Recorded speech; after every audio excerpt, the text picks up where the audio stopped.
L'invité de Smart Impact, c'est Charline Goutal. Bonjour. Bonjour. Bienvenue, vous êtes la fondatrice de The Human Hack. Vous pouvez nous le présenter parce que c'est plusieurs choses à la fois. Oui, Un média, un c'est- podcast, des services pour les DG. Je veux bien comprendre, dites-moi tout. oui, absolument. En fait, The Human Hack, c'est vraiment un écosystème Mhm. autour de 3 piliers principaux. Le premier, effectivement, c'est un média à travers un podcast qui explore la notion de performance à travers la santé intégrative. La santé intégrative, c'est vraiment la complémentarité entre la santé allopathique, donc la médecine qu'on connaît aujourd'hui, et les médecines complémentaires.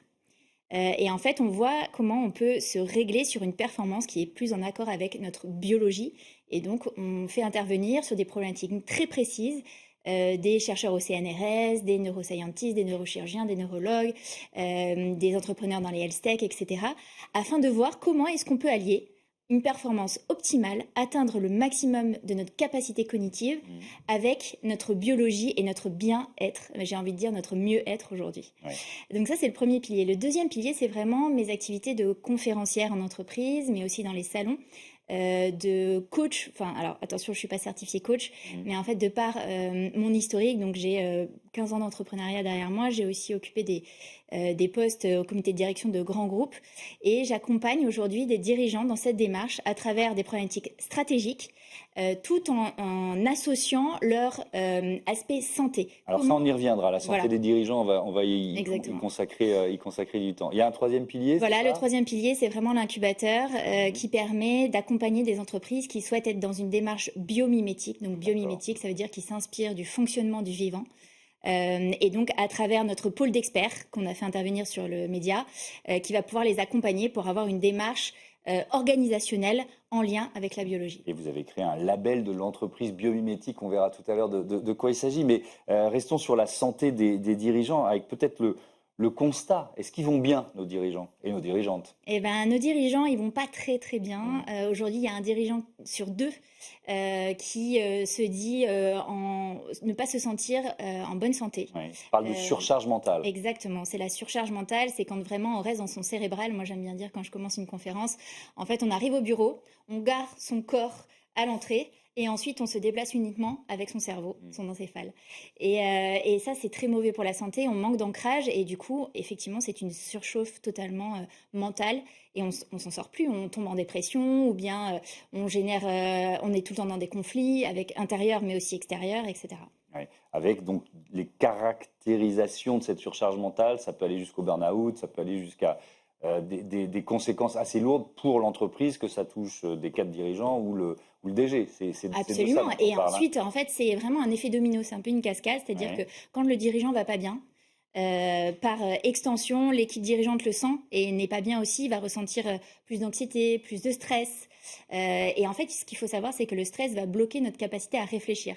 C'est vraiment l'activation du cerveau reptilien, notre cerveau le plus ancestral, par rapport à notre néocortex. Donc ça a une influence directe sur la performance des gens et le bien-être, l'épanouissement, ce qui contribue très très fortement à la productivité et la rentabilité d'une entreprise. Quand on parle d'entreprise biomimétique, alors on en a déjà reçu ici, je sais de quoi on parle, mais je veux bien que vous rentriez dans le détail. Ça veut dire quoi précisément? En fait, une entreprise biomimétique, c'est vraiment une entreprise qui va s'inspirer du fonctionnement du vivant pour fonctionner elle-même. Donc ça peut être soit dans la conception de ses produits et services. Je prends un exemple très basique, un avion. Un avion, les ailes d'avion ont été inspirées des oiseaux pour pouvoir voler, etc. Donc il y a beaucoup de produits qui sont inspirés aujourd'hui de la nature.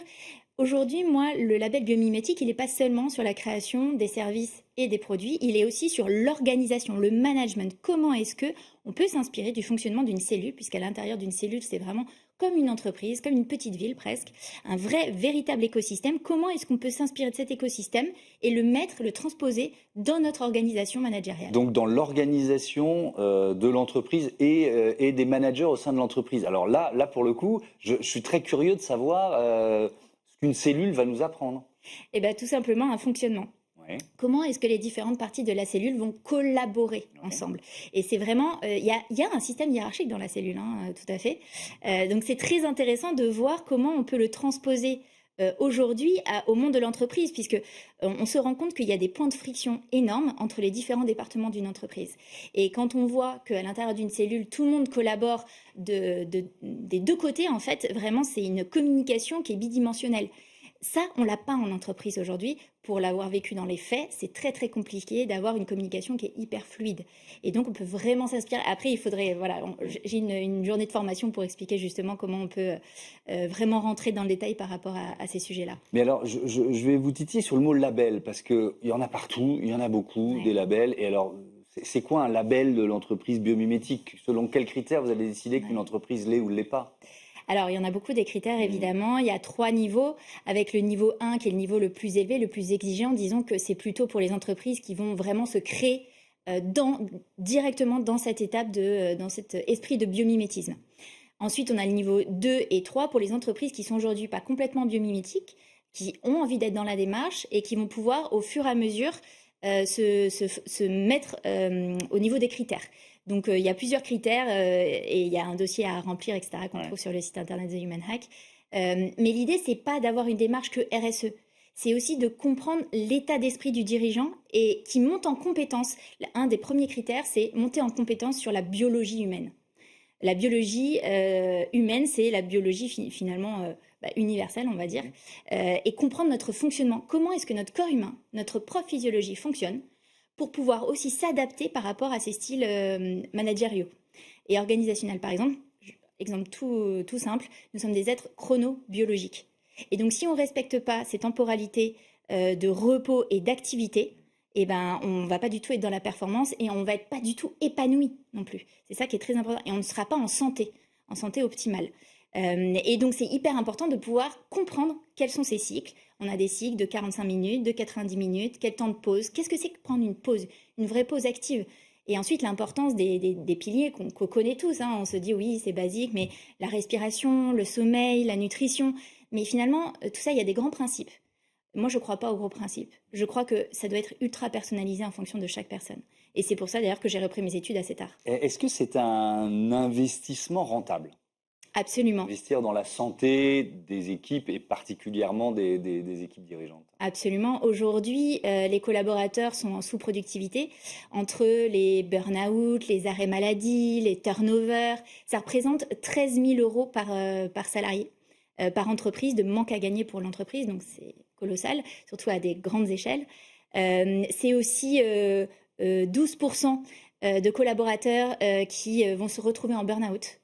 Donc ça, c'est un chiffre qui est en augmentation et on a surtout Et qui aussi, monte, qui monte. Et on a aussi beaucoup de gens qui vont pas être identifiés comme tels. Ouais. Donc ça, c'est aussi important. Et aussi, ce qui est important, on parlait du label juste avant, c'est d'expliquer aux dirigeants, aux managers, ce que c'est qu'un collaborateur en burn-out. Parce qu'il y a plusieurs façons d'exprimer un burn-out. Et il y a des signes précurseurs. Et ça, on ne les connaît pas aujourd'hui. Ça pourrait être un indicateur de performance d'une entreprise, d'une certaine façon? Absolument, c'est vraiment l'empreinte santé. C'est un nouveau KPI de l'entreprise qui va permettre d'augmenter sa rentabilité, j'ai envie de dire presque à court terme, parce que déjà au bout de 6 mois, on a des effets. Le tout, c'est de réussir à vraiment le mesurer, quoi. Merci beaucoup, merci Charline Goutal et à bientôt sur Be Smart for Change. On passe tout de suite à notre rubrique, nouvelle rubrique, ce n'est jamais que la 2e édition, transition urbaine, direction Caen aujourd'hui.